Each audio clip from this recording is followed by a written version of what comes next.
Hello students. आज मैं पुनः आपके सामने अपने विषय को लेकर के उपस्थित हूँ। उम्मीद करती हूँ स्टूडेंट्स, जो मैंने अपनी पहली क्लास में आपको बताया, समझाया, स्टैटिस्टिक्स की जानकारी आपको दी, वो आपको समझ आई होगी। इसी क्रम में आज हम अध्ययन करेंगे स्टैटिस्टिक्स के फंक्शंस, इम्पोर्टेंस एंड डिस्ट्रस्ट को। सबसे पहले हम लेते हैं फंक्शन ऑफ स्टैटिस्टिशियन, सांख्यिक के कार्य। देखो, वर्तमान युग को सांख्यिकी का युग कहा जाता है, अर्थात एक भी क्षेत्र ऐसा नहीं है जहाँ समंकों या सांख्यिकी का उपयोग नहीं किया जाता हो। जो मैं अपनी प्रीवियस क्लास थी उसमें भी मैंने आपको बताया था कि लॉर्ड केल्विन ने तो यहाँ तक कहा है कि यदि हम किसी विषय के संबंध में अपनी जानकारी या अपना कोई तथ्य रखना चाहते हैं तो हमारे पास अपनी बात को प्रमाणित करने के लिए सांख्यिकीय आंकड़े होना अनिवार्य है। तो ऐसे बहुत से व्यक्ति जो अशिक्षित हैं, जो सांख्यिकी के विषय में कुछ भी ज्ञान नहीं रखते, वो भी दैनिक जीवन में स्टैटिस्टिक्स का प्रयोग करते हैं।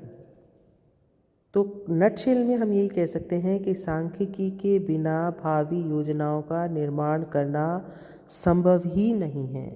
हम बिना सांख्यिकी के या बिना स्टैटिस्टिक्स के किसी भी क्षेत्र में किसी भी कार्य को हम अंतिम मुकाम तक नहीं पहुंचा सकते हैं। तो इसी क्रम में आज हम सांख्यिकी के कार्य देखेंगे। किसी भी क्षेत्र में सांख्यिकी रीतियों के प्रयोग द्वारा समंकों को संग्रहित करने एवं उनका विश्लेषण करके समुचित निष्कर्ष ज्ञात करने वाले व्यक्ति को स्टैटिस्टिशियन कहते हैं। तो जो सांख्यिक जो होता है, स्टैटिस्टिशियन जो होता है, हम उसके कार्य पर अपना जो है प्रकाश डाल रहे हैं। तो सांख्यिकी या स्टैटिस्टिशियन के कार्यों को अगर हम समुचित रूप से देखें तो हम उन्हें मुख्य रूप से 4 भागों में विभाजित कर सकते हैं। कि सबसे पहला कार्य क्या होता है स्टैटिस्टिशियन का, सांख्यिकी का? समंकों का संग्रहण करना। सबसे पहले जो भी उसके अनुसंधान का विषय है, उस विषय के अनुरूप वो क्या करेगा? समंकों का संग्रहण करेगा, कलेक्शन ऑफ डेटा करेगा। कोई भी ऐसी उपयुक्त रीति वो इस कलेक्शन के लिए अपना सकता है जो उसके लिए उचित रह सकती है। वो उसके लिए प्राथमिक अथवा द्वितीयक ढंग से भी उसका संग्रहण भी कर सकता है। ठीक है। तो सबसे पहला काम, संकलित समंकों के संपादन द्वारा वह शुद्धता की मात्रा की जांच भी करेगा। अगला कार्य उसका आता है प्रस्तुतिकरण। जब स्टैटिस्टिशियन ने कलेक्शन कर लिया है तो उसका अगला फंक्शन आता है प्रस्तुतिकरण। जो आंकड़े संकलित करे हैं उन्हें सुनिश्चित आधार पर विभिन्न वर्गों में बांटकर अनेक सारणियों, चित्रों तथा बिंदु चित्रों द्वारा उन्हें वो प्रस्तुत कर सकता है। प्रस्तुतिकरण के बाद अगला कार्य आता है विश्लेषण का। विश्लेषण के अंतर्गत सांख्यिक को अनेक क्रियाएं करनी पड़ती है। संग्रहित समंकों को सारणियों में प्रस्तुत करके समंकों की केंद्रीय प्रवृत्ति ज्ञात करने, उनकी तुलना करने तथा उनमें संबंध स्थापित करने के लिए माध्य, अपकिरण, विषमता, सहसंबंध आदि अनेक सांख्यिकीय रीतियों का वो प्रयोग कर सकता है। उसके बाद चौथा और अंतिम भाग उसका आता है इंटरप्रिटेशन, निर्वचन।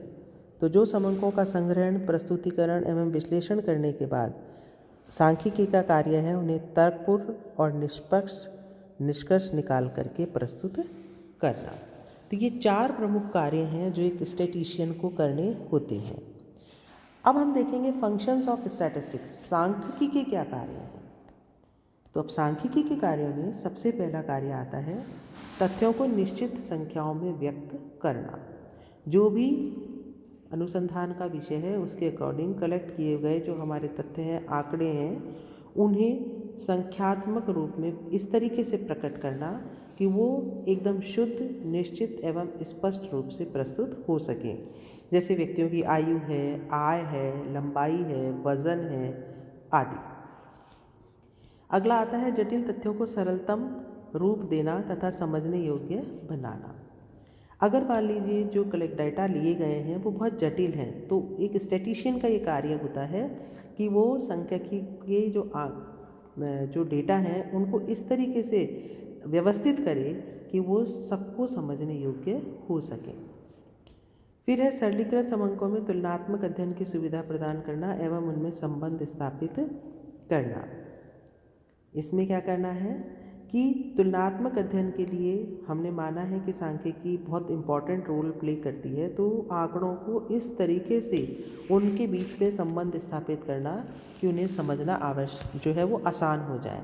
उसके लिए वो किसी भी तकनीक को अपना सकता है, सांख्यिकी के माध्य के आधार पर, अपकिरण के आधार पर, सहसंबंध के आधार पर, माप एवं गुणांक के आधार पर, प्रतिशत के आधार पर वो इस तरीके समझने योग्य बने कि वो सबको व्यवहारिक रूप से समझ में आ सके। फिर है नीति निर्धारण की सुविधा प्रदान करना। देखिए, राष्ट्र के लिए उचित सामाजिक, आर्थिक एवं राजनीतिक नीतियों का निर्धारण उपलब्ध आंकड़ों के आधार पर ही किया जा सकता है। तो किसी भी देश में किसी विशिष्ट वर्ष में किसी वस्तु का कितना आयात किया गया, कितना निर्यात किया गया, कितना उत्पादन किया गया, उत्पादन नीति क्या रही, ये सारी चीज़ें जो हैं वो नीति निर्धारण में सहायता प्रदान करती है। अतः समंकों की सहायता से ही इसको जो है वो इसका प्रतिपादन किया जा सकता है। कुल मिला के हम ये भी कह सकते हैं, जैसे मार्शल ने कहा है कि समंक ऐसी मिट्टी है जिनसे अन्य अर्थशास्त्रियों की तरह मुझे भी ईंटें बनानी होती है। अगला कार्य आता है व्यक्तिगत अनुभव एवं ज्ञान में वृद्धि करना। सांख्यिकीय समंकों के द्वारा, ये भी इसका एक बहुत बड़ा इसको हम कह सकते हैं, इसका गुण भी कह सकते हैं कि सांख्यिकीय समंकों के द्वारा व्यक्तिगत अनुभव एवं ज्ञान में वृद्धि की जा सकती है। अगला आता है समस्याओं को निश्चयात्मक रूप प्रदान करना और उनके विस्तार एवं महत्ता पर प्रकाश डालना।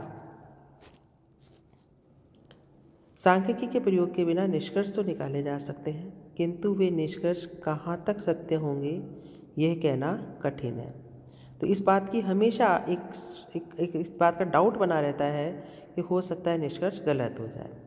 इसलिए जब तक किसी समस्या को सांख्यिकीय रूप नहीं दिया जाता, उसे डेटाज में नहीं प्रस्तुत किया जाता, समस्या अधिक स्पष्ट तथा तर्क अधिक प्रभावशाली नहीं हो सकती।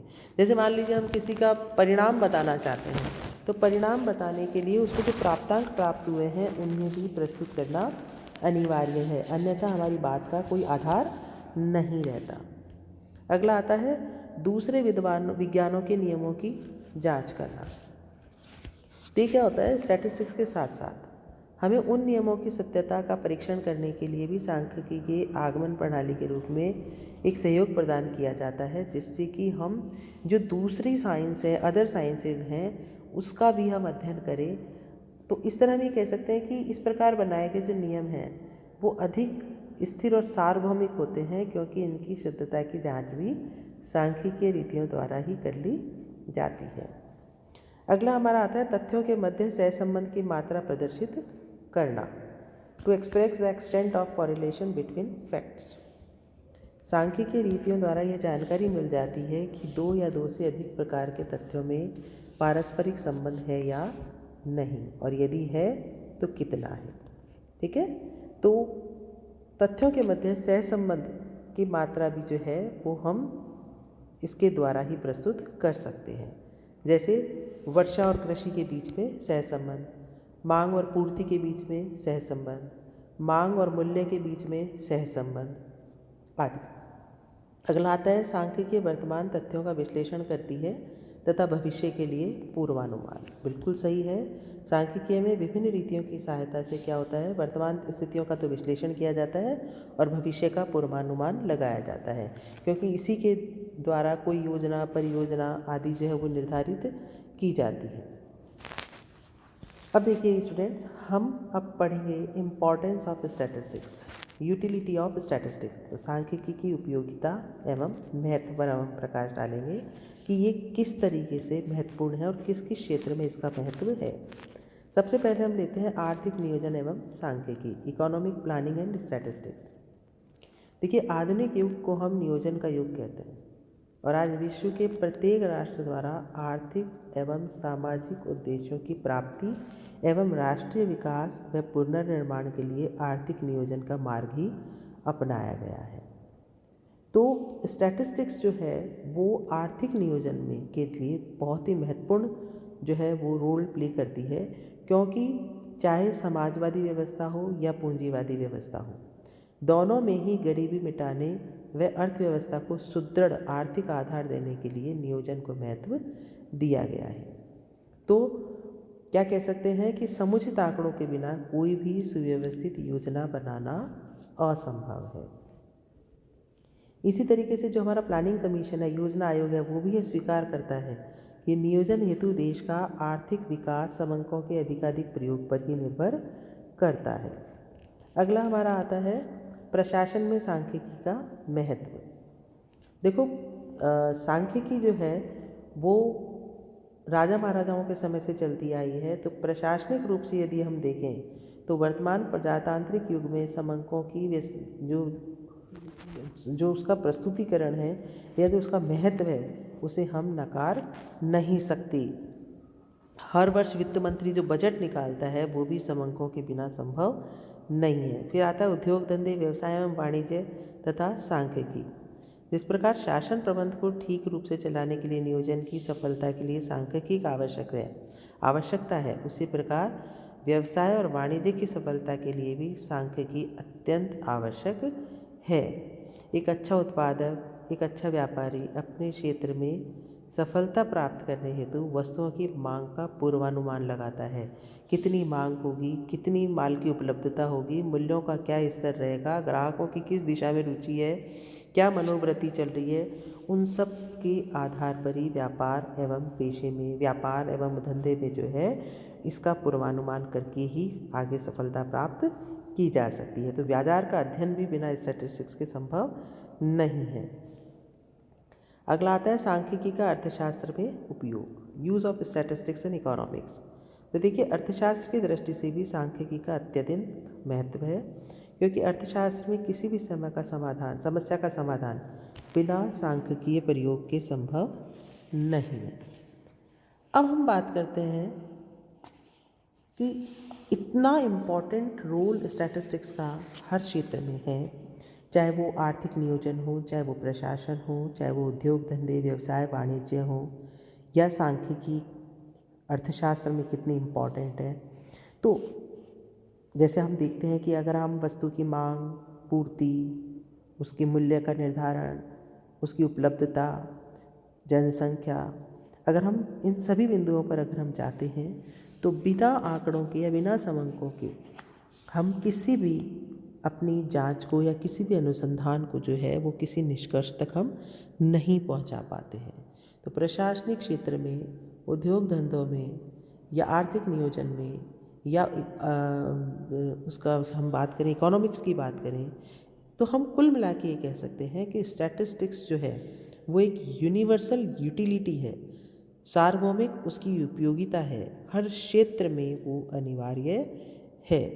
अगली क्लास में मैं आपको इसके बारे में और जानकारी से अवगत कराऊंगी। धन्यवाद।